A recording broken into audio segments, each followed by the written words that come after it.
तो गाइज यार finally Naruto ख़त्म हो गया है। अब इस पे आने से पहले मैं तुम्हें एक बात बता दूं कि ये मेरे चैनल पे पहला एनिमे का रिव्यू है। तो अगर सपोर्ट मिला तो भाई आगे मैं और भी कई सारे एनिमेज देखूंगा और बाद में उनका भी रिव्यू डालूंगा। तो भाई आज की इस वीडियो में मैं तुम्हें अपना एक्सपीरियंस बताने वाला हूँ नारुतो में कैसा रहा मेरा एक्सपीरियंस जब मैंने ये देखना शुरू किया था, तब क्या था, अब क्या हो गया हूँ। तो चलिए शुरू करते हैं। तो गाइज सबसे पहले मैं तुम्हें बता दूं कि मैं पहले मेरा फर्स्ट ऑप्शन था वो नारुतो नहीं बल्कि वन पीस देखने का था। मैंने उसके 15 एपिसोड भी देख लिए थे और बाद में यार उसका हिंदी डब मुझे कहीं पे भी मिला नहीं, तो मैंने सोचा क्यों ना नारुतो ही देख लेते हैं। फिर मैंने नारुतो देखा, उसके शिपुडेन के भी 10 सीजन देखे। उसके बाद यार वो वापस इंग्लिश डब शुरू हो गया, तो भाई मैंने 15-20 दिन वेट किया। फिर मुझे पता चला 15 अगस्त से फिर से नारुतो आने वाला है हिंदी में। बट भाई मैं रहा इतना चूतिया आदमी कि भाई मैंने वो ज़्यादा वेट हुआ ही नहीं। रील्स देख देख के बाद में मैंने वहीं से स्टार्ट कर दिया और अब 15 अगस्त से 15 दिन पहले मैंने नारुतो ख़त्म भी कर दिया। अब जब मैं पीछे मुड़ के देखता हूँ तो भाई काफ़ी ज़्यादा रिग्रेटफुल लग रहा है, क्योंकि भाई 3 महीने पहले शुरू किया था, अब जाके आज ख़त्म हुआ है। इस नारुतो के चक्कर में मेरे पूरे चैनल की लंका लग गई। वीडियो रेगुलर बना नहीं पाता हूँ। तुम खुद देख सकते हो प्रीवियस वीडियोस पे कितना व्यूज़ आ रहे हैं, यानी कि तुम लोग समझ सकते हो कि भाई मेरा पूरा चैनल डेड होने की कतार पर है। और फिर भी मैं इतना बेशरम आदमी कि कम से कम 15 से 20 एपिसोड नारुतो डेली देखता ही था और अब भी देखता हूँ, आज जाके ख़त्म हुआ है। तो जब मैंने ये सीरीज़ देखना शुरू की थी तब मेरे इस सीरीज़ से बिल्कुल नाक के बराबर एक्सपेक्टेशंस थी, पर इसका जैसे ही पहला एपिसोड देखा उसमें भाई शुरुआत का तो कुछ भी अच्छा नहीं लगा, क्योंकि चौथा होकागे एक नंबर का चूतिया एक 9 पूंछ वाली लोमड़ी को हराते हराते मर गया। इसलिए भाई मुझे इस पर काफ़ी ज़्यादा डाउट हो रहा था कि देखूँ या नहीं देखूँ, पर बाद में जैसे जैसे इसका ट्विस्ट रिवील होते गए तो और भी ज़्यादा इंटरेस्ट है जो बिल्ट होता गया। जैसे कि इसमें नारुतो की स्टोरी है, वो मुझे लगा था कि ज़्यादा से ज़्यादा क्या ही होगा, नारुतो आएगा, थोड़ा अपने आप को पावरफुल करेगा और ज़्यादा से ज़्यादा विलन्स को देखने को मिलेंगे। बट भाई ये जो नारुतो सीरीज़ है ये अपने साथ प्रेजेंट की नहीं बल्कि हज़ारों साल पहले की स्टोरी अपने साथ कैरी करके चलती है। ये चीज़ भाई मैंने लाइफ में पहली बार एक्सपीरियंस किया है। इस सीरीज़ में अगर मुझे सबसे पहले कोई कैरेक्टर पसंद आया था तो वो ऑलरेडी नारुतो ही था, क्योंकि भाई इसकी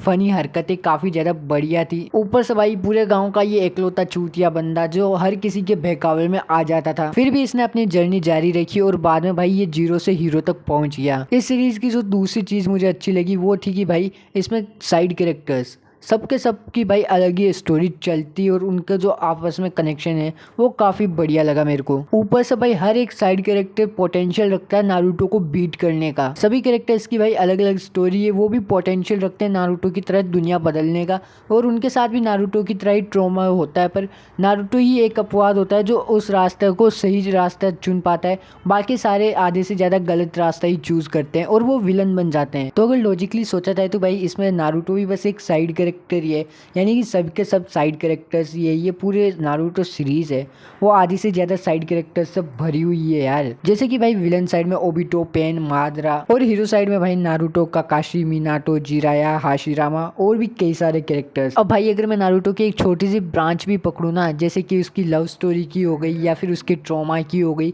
या फिर कई सारे विलन्स के फ्लैशबैक या पुरानी स्टोरी की हो गई, तो भाई उन पर अलग से आधे घंटे का वीडियो बन जाए फिर भी उनकी स्टोरी खत्म ना हो। पर फिर भी भाई मैं उनमें से जितना हो सके उतने कैरेक्टर्स की इस वीडियो में बताना चाहूँगा। जैसे कि उसमें नारुतो की सबसे पहले लव स्टोरी, वो साकुरा से प्यार करता था, साकुरा प्यार करती थी उसके फ्रेंड से जिसका नाम था सास्के, और सास्के प्यार करता था शायद तक नारुतो से ही, तभी तो उसने नारुतो को सबसे पहले किस किया। ऊपर से काकाशी की भी नोटी नजरें वो नारुतो पर थी, पर हिनाटा आके नारुतो से शादी कर लेती है और इसीलिए भाई सास्के भी मजबूरन साकुरा से शादी कर ही लेता है। ये तो भाई मैंने तुम्हें नारुतो की जगह बारुतो की बता दी, क्योंकि भाई हैप्पी एंडिंग भी तो जरूरी है ना। अब अगर भाई कैरेक्टर्स की बात करें तो सबसे पहले विलन साइड की ही बात कर लेते हैं। तो सबसे पहले भाई मुझे विलन्स पे काफ़ी ज़्यादा गुस्सा आता था, क्योंकि सबसे पहले जैसे कि इटाची मरा तब पता चला भाई पेन को उसके लिए बिल्कुल भी फीलिंग्स नहीं आई, यानी कि वो तुम्हारा कॉमरेड था फिर भी वो मर गया, तुम उसके लिए कुछ भी नहीं बोल रहे हो। तो मुझे थोड़ा बहुत पेन पे गुस्सा है, क्योंकि भाई उसके लिए इटाची बस एक प्यादा से ज़्यादा और कुछ भी नहीं था। और फिर जब उसमें पेन आर्क आया और फिर जब पेन भी मर गया तब भाई मुझे ओबिटो का पता चला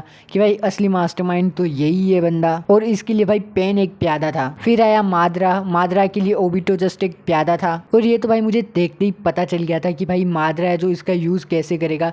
ओबिटो की वजह से ही वो जिन को मार देता है मादरा, और सारा ब्लेम ककाशी पर डाल देता है। क्योंकि तुम ही सोचो ना, कोई बंदा जो कई टाइम से इन्फिनिट त्सुकुयोमी की प्लान कर रहा है और उसके सामने एक उम्मीद की किरण नजर आती है ओबिटो के रूप में, पर भाई वो बंदा दिल का काफ़ी ज़्यादा अच्छा है, साफ है। वो सिर्फ अपने दोस्तों की बात करता रहता है 24 घंटे। रिन, स्टूपिड ककाशी। ऐसी सिचुएशन में तुम होते मादरा की जगह तो तुम क्या ही करते? तुम भी वही करते कि ओबिटो की आंखों के सामने उन दोनों में से किसी एक को मरवा दे, और वो अपने प्लान में कामयाब भी हो गया। और उसी की वजह से भाई रिजल्ट क्या देखने को मिला अपन को?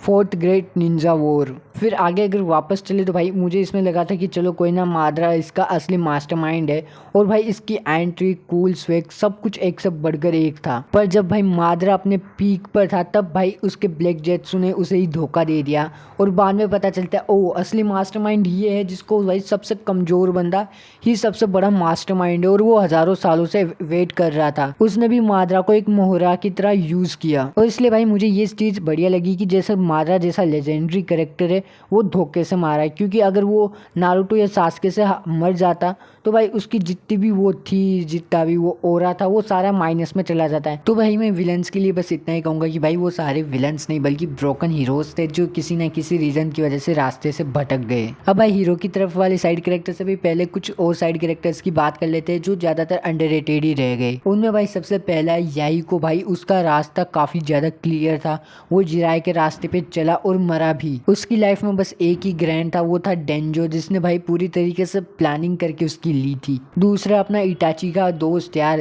सिसुई, उसके बारे में मुझे लगा नहीं था कि कुछ दिखाएंगे, पर भाई उसके पास पूरा पोटेंशियल था कि उचिया क्लैन को बर्बाद होने से रोक ले। पर उस बेचारे की लाइफ में भी एक ग्रैंड चढ़ गया जिसका नाम भी था डेंजो, जिसने उसकी आंख चुरा ली, जिसकी वजह से भाई वो अपना पूरा काम नहीं कर सकता था, और इसीलिए उसने इटाची पे अपना सारा काम सौंप के मर गया। और थर्ड भाई तोबिरामा, जिसकी सारी हाइप है जो उसका बड़ा भाई हाशिरामा ले गया क्योंकि वो काफ़ी अच्छा था। इसके बारे में हम आगे बात करेंगे, पर भाई फिर भी ये दूसरा होकागे था, इसका स्वेग है वो अलग ही लेवल पर था। एक तरफ मादरा तो दूसरी तरफ ये बंदा, कभी भी उसको मादरा को उस नज़र से नहीं देखा, दोस्त की नज़र से। इसने इसकी आंखों में एक अलग सा घमंड दिखाई देता है। और भाई इसके सामने तो भाई सेजो सिक्स पाथ भी जब बोल रहा था तब भी पता नहीं ये अपना कौन सा ईगो लेके चल रहा था। भाई इसका स्वेग मुझे काफ़ी ज़्यादा पसंद आया। और भाई अब अगर बात करें हीरो की साइड से 3 कैरेक्टर्स, तो भाई पहला मिनाटो, दूसरा जिराया और तीसरा है जो अपना हाशिरामा।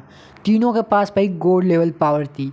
मिनाटो भाई जिसको येलो फ्लैश से भाई दुनिया कांपती थी उससे। दूसरा भाई जिराया जिसके पास कई सारी पावर्स थी, पर उसने हीरो की जगह साइड कैरेक्टर बनना चूज किया, और उसने कितने सारे लेजेंडरी अपने स्टूडेंट बनाए। एग्जाम्पल के लिए मिनाटो हो गया, नारुतो हो गया, या फिर पेन हो गया, भाई तीनों गॉड लेवल स्टूडेंट है। और लास्ट अपना हाशिरामा, भाई ये बंदा अलग ही स्वेग है इसका। फर्स्ट होकागे ये एकलौता बंदा है जो मादरा को समझता था और उसको रोकने के लिए पूरा ट्राई भी किया था अपना। इसने लीव विलेज बनाया था। इनफैक्ट कि इसने मादरा को उसके पीक में हराया था जब उसके पास 9 टेल फॉक्स था, शारिंगान था तब भी। अब बचा भाई ककाशी, इसके बारे में तो क्या ही बोलूँ, ये तो भाई चलता फिरता गोजो सातरो है। अब लास्ट में 2 कैरेक्टर्स और बच गए जिनके बारे में मैं बताना चाहता हूँ, जिनसे मैं काफ़ी ज़्यादा नफरत करता हूँ। पहला तो अपना डेंजो। भाई इसने मुझे काफ़ी ज़्यादा कंफ्यूज करके रखा था, इवन जब तक ये मरा नहीं तब तक, कि भाई ये जो भी कर रहा है सही कर रहा है या गलत।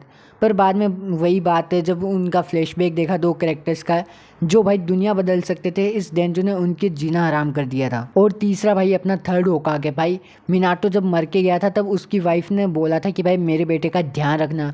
वो 4th होकागे का बेटा था, फिर भी भाई उसको कैसे ट्रीट किया, एक लावारिस की तरह। ऊपर से भाई पूरे गाँव में उसके खिलाफ नफरत फैला दी। अगर कुशिना को पता होता ना कि भाई नारुतो के साथ ये ऐसा करेगा तो भाई वो मरती मरती थर्ड होकागे को भी ले मरती, या फिर भाई मिनाटो को बचा लेती। और इसलिए भाई मैं ओरोचिमारू की भाई दिल से इज्जत करता हूँ। तो यही थे हमारे कैरेक्टर्स जिनके बारे में मैं ज़्यादा से ज़्यादा हो सका उतना बता दिया तुम लोगों को, अपनी फीलिंग्स तुम्हें बता दी इनके बारे में। मुझे पता है अब कई सारे कैरेक्टर्स मिस हो गए, पर क्या ही करें यार। अब भाई मैंने तो नारुतो भी अब पूरा देख लिया, अब कई सारी दिल में खाली जगह होगी, काफ़ी सारा खाली टाइम मिलेगा मेरे को। तब सोच रहा हूँ कौन सा नया एनिमे स्टार्ट करूँ, वन पीस या फिर बोरुटो। तुम मुझे कमेंट में बताओ यार। अब नेक्स्ट रिव्यू तुम जिसका भी बोलोगे उसका आएगा। तो ओवरऑल आज की इस वीडियो में इतना ही। अब अगर तुम्हें वीडियो पसंद आए हो तो लाइक कर दो और चैनल को सब्सक्राइब कर दो यार। मिलते हैं नेक्स्ट वीडियो में, तब तक के लिए थैंक यू, बाय बाय।